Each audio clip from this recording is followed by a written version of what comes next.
4 PM news network में दोस्तों आपका स्वागत है। मैं हूं आपके साथ राशिद ज़हीर। कल मैंने आपके सामने एक रिपोर्ट पेश की थी कि आखिर वो कौन कौन से दल हैं जो एनडीए में नहीं जा सकते और जिधर उनकी उम्मीद होगी। मैंने उस सूरत में आपको उड़ीसा के बीजू जनता दल के बारे में बताया था, मैंने आपको वाईएसआर के बारे में बताया था। लेकिन अब जो कयास लग रहे हैं कि एनडीए अगर अल्पमत में आ सकता है तो कौन कौन से दल ऐसे हैं जो उनको समर्थन दे सकते हैं। उन दलों के नाम इससे पहले बताऊं मैं आपको चूँकि आपका जायका कड़वा हो जाएगा, मैं आपको थोड़ा माजी में लेकर चलना चाहता हूं। माजी यानी कि भूतकाल में उसके अंदर क्या था। नीतीश कुमार के बारे में किसी ने नहीं सोचा था कि नीतीश कुमार इंडिया गठबंधन के जो शिल्पकार थे वो इंडिया गठबंधन को छोड़ करके भारतीय जनता पार्टी की गोद में जा बैठेंगे, अपना वजूद ख़त्म कर देंगे, अपनी पार्टी को हाशिए पर लेकर आ जाएंगे। बड़ा झटका लगा लोगों को और सच में यकीन नहीं हुआ। लेकिन हालांकि उनकी पलटू जैसी पर्सनैलिटी थी। एक वो फाइनेंस पे बात करता था, भारतीय कांग्रेस का प्रवक्ता गौरव वल्लभ शायद, हाँ, वो जब गया तो ये लगा कि इसको तो समझ थी, ये क्यों चला गया। तो कई ऐसे झटके लगे हैं पूर्व में कि आपको लगेगा कि जिन जिन का नाम मैं लेने जा रहा हूँ यार ये गलत बात है, ऐसा तो हो ही नहीं सकता। लेकिन संभव है, ऐसा हो सकता है, नहीं हो सकता ये भी मैं आपको बताने जा रहा हूँ। लेकिन उससे पहले मैं आपको थोड़ा सिनेरियो क्लियर करना चाहता हूँ। सिनेरियो क्या है?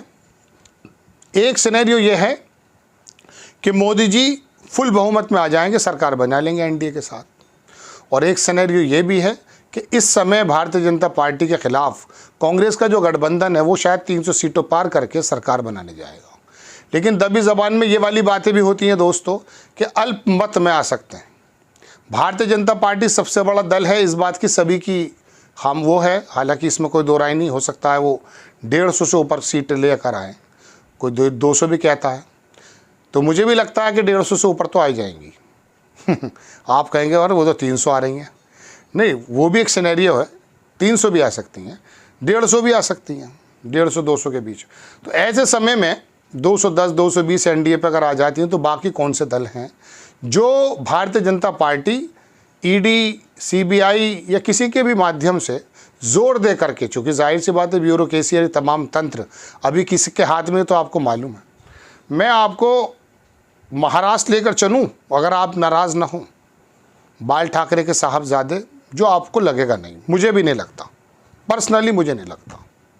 उद्धव ठाकरे एक अच्छा बड़ा दल उभरने वाला है वहाँ। और मैंने पिछले प्रोग्राम में बताया था कि महाराष्ट्र अकेला काफ़ी है इस समय एनडीए और भारतीय जनता पार्टी को सत्ता से बेदखल करने के लिए। लेकिन अगर अल्पमत में सरकार आ जाती है तो क्या उद्धव ठाकरे एनडीए में आ सकते हैं? सोचिए।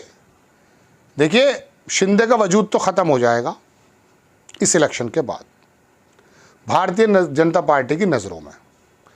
अब बात यह है कि शिंदे भी हो सकता है चले जाएं उद्धव ठाकरे की महफिल में।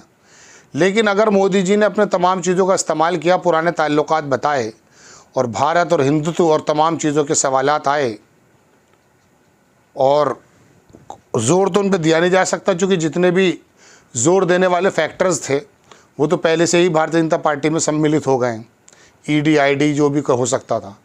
तो क्या उद्धव ठाकरे हो सकते हैं? उनकी नज़र उद्धव ठाकरे पे रहेगी ज़रूर। लेकिन पर्सनल जो गट्स फीलिंग है, गट फीलिंग जिसको बोलते हैं, वो ये है कि उद्धव ठाकरे शायद एनडीए में नहीं जाएंगे। लेकिन देखिए, राजनीति में कुछ भी संभव हो सकता है। इससे कमज़ोर कड़ी और चलते हैं शरद पवार की तरफ। एक बहुत बड़ा नाम और लेने जा रहा हूँ मैं, जिसमें आंखें खुल जाएंगी अभी आपकी। शरद पवार क्या इधर आ सकते हैं? शरद पवार को बहुत ज़्यादा सीटें तो मिलने वाली नहीं है, लेकिन सिनेरियो और परसेप्शन बनाने के एतबार से एनडीए उनको अपनी तरफ कर सकता है। और उनको ये भी मालूम है कि जनता भूल भी जाती है। अजीत पवार के ज़रिए उनके कांटेक्ट पहले से भी हैं और आज तक यही नहीं पता चल पाया कि अजीत पवार भाजपा के साथ हैं या शरद पवार के साथ हैं। तो अगर सरकार बनती हुई नज़र आई और अस्तित्व का सवाल उठा तो क्या शरद पवार भी जा सकते हैं? जा सकते हैं। तीसरा नाम मैं बता रहा हूँ आपको, ममता बनर्जी का। हैरत होगी आपको।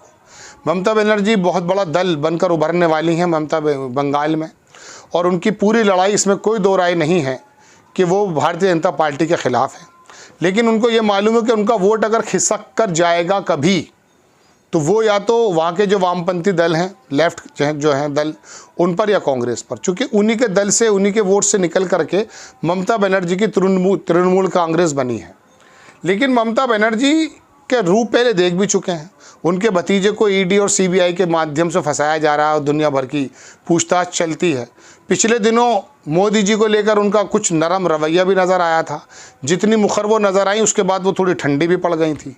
और आपको ये भी मालूम होगा, पहले भी अटल बिहारी वाजपेयी की सरकार में रही हैं, तो उनको ये मालूम है कि 30% जो बंगाल का मुस्लिम है, उनके पास कोई रास्ता नहीं है, तो लिहाजा वो उन्हीं की तरफ जाते हैं। तो वो उनकी ज़्यादा परवाह ना करके हो सकता है कि वो एनडीए को समर्थन दे दें। ऐसा हो जाए। ये तीनों नाम जो मैंने आपको बताए हैं, इसमें 2 नाम तो वाकई आपके गले नहीं उतर रहे होंगे, लेकिन संभावनाओं का खेल है राजनीति। और राजनीति अपने मुफाद, अपने जो है ना फ़ायदा नुकसान को भी सोच के चलने का खेल है। वो ज़माने लद गए जब कोई दल या कोई नेता ये सोचा करता था कि मेरे इस कदम को उठाने से मेरी नस्लें ख़त्म हो जाएंगी, मेरी पार्टी की रूट्स ख़त्म हो जाएंगी। उनको मालूम है आपकी और मेरी हकीकत।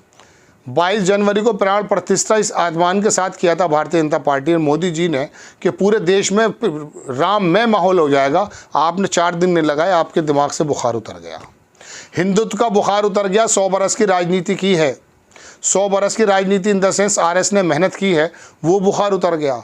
मुद्दों पर चुनाव हो रहा है, तो इनको ये मालूम पड़ चुका है कि ये लोग जो हैं ये बेसिकली उल्टा पलटी कर देते हैं, ये पुरानी बातें भूल जाते हैं। इनको मालूम और भूल भी जाते हैं, इसमें कोई दो राय थोड़ी ना है। तो ऐसे समय में अगर ममता बनर्जी भी ये बात सोचती कि भूल जाएंगे, 5 साल का समय बड़ा लंबा होता है, सिचुएशंस और बहुत सारे ऐसे इंसिडेंट्स होते हैं कि लोग उसमें लग जाते हैं। भाई पुलवामा से पहले जितने भी सर्वे आ रहे थे वो भारतीय जनता पार्टी को हराने के आ रहे थे। पुलवामा हुआ, बालाकोट हुआ, और देखिए पूरे देश में राष्ट्रवाद की लहर चली और हालात क्या हुए। 6-7% तो मुसलमानों में वोट दे दी थी, ऐसा बताता भारतीय जनता पार्टी का थिंक टैंक। तो बहरहाल ममता बनर्जी एक तीसरी चीज़ हो सकती हैं। 2 के बारे में तो मैं आपसे कल जिक्र कर चुका था, जो उड़ीसा के थे, नवीन पटनायक और वाईएसआर। तो ऐसी सूरत में आपको तमाम चीज़ों के लिए मजबूत रहना चाहिए।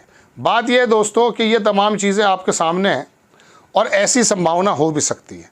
अब आप कहेंगे कि साहब यार ये संभावना सब निर्मूल साबित हो जाएंगी जब एनडीए आ जाएगा या इंडिया गठबंधन आ जाएगा। तो देखो मैं आपको बताऊं, संभावनाएं पत्रकार या विश्लेषक का खेल ही ये होता है कि वो थोड़ा सा अवेयर हो जाए, तमाम एविडेंस को रख करके समझ ले कि राजनेता करने क्या वाले हैं, राजनीतिक पार्टियां किस तरह से जाने वाली हैं। हमारी जिम्मेदारी बनती है।